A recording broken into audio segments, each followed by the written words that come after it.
Assalamualaikum warahmatullahi wabarakatuh. Selamat siang semua.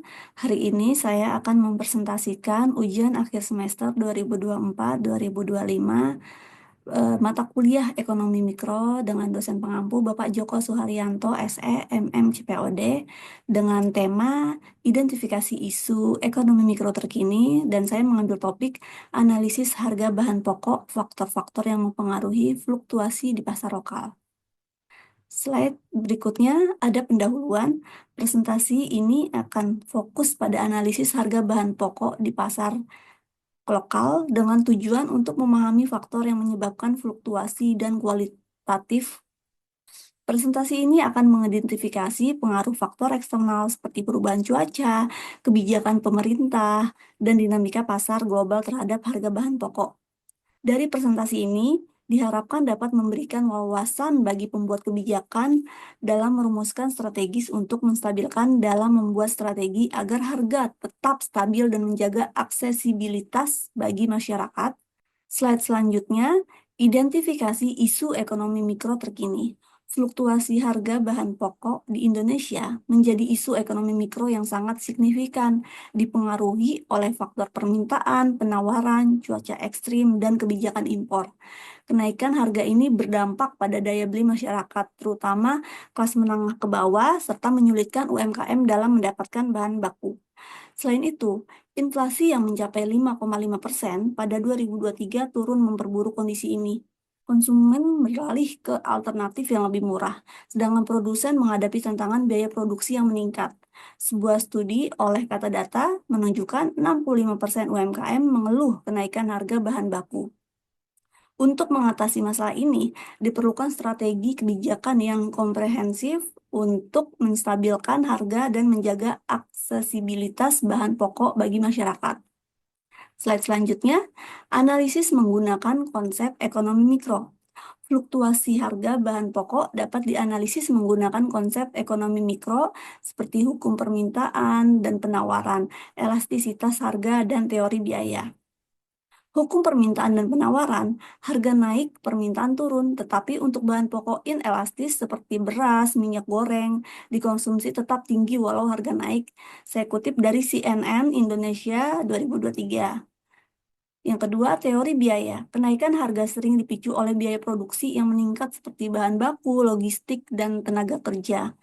Saya kutip dari bisnis.com 2023.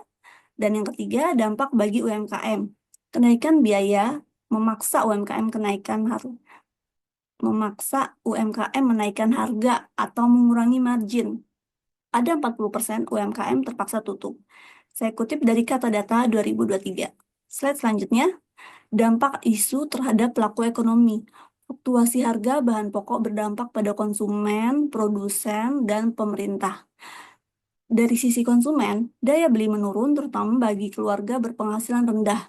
Sekitar 70% masyarakat mengurangi konsumsi bahan pokok akibat kenaikan harga. Di sisi produsen, biaya produksi meningkat menyebabkan kenaikan harga jual dan penurunan daya asing. Banyak UMKM kesulitan bertahan bahkan tutup usahanya. Yang terakhir, pemerintah. Inflasi meningkat, mempengaruhi kebijakan moneter dan fiskal. Stabilitas ekonomi dan sosial terganggu, memerlukan intervensi pasar atau subsidi. Slide selanjutnya, grafik dampak fluktuasi harga bahan pokok terhadap pelaku ekonomi. Di sebelah kanan saya ada dampaknya yang terjadi kepada konsumen, produsen, dan pemerintah. Grafik menunjukkan tingkat dampak fluktuasi harga bahan pokok terhadap konsumen, produsen, dan pemerintah dalam skala 0 sampai 100%. Konsumen mengalami dampak tertinggi 70% akibat penurunan daya beli, diikuti oleh pemerintah 60%, dan produsen 50% yang harus menghadapi kenaikan biaya produksi dan persaingan pasar.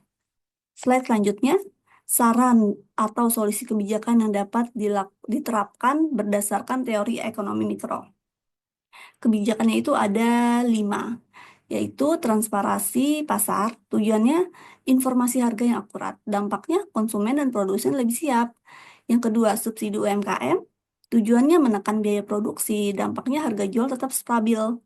Yang ketiga, intervensi pasar, tujuannya mengendalikan fluktuasi harga, dampaknya stabilitas ekonomi terjaga. Yang keempat, edukasi konsumen, Tujuannya mendorong konsumsi alternatif, dampaknya mengurangi ketergantungan bahan produk tertentu. Yang kelima, kalau kolaborasi multi pihak. Tujuannya pengambilan kebijakan lebih inklusif, kebijakan dampaknya kebijakan lebih efektif dan berkelanjutan. Yang terakhir, referensinya saya dapat dari Badan Pusat Statistik 2023, Statistik Harga Bahan Pokok, Bank Indonesia 2023, Laporan Ekonomi dan Keuangan, CNN Indonesia 2023, Kenaikan Harga Bahan Pokok dan Dampaknya, Bisnis.com 2023, Analisis Kenaikan Harga Bahan Pokok di Pasar, Kata Data 2003 dalam fluktuasi harga terhadap UMKM, dan Kompas 2023, Survei Konsumen dapat dampak kenaikan harga bahan pokok.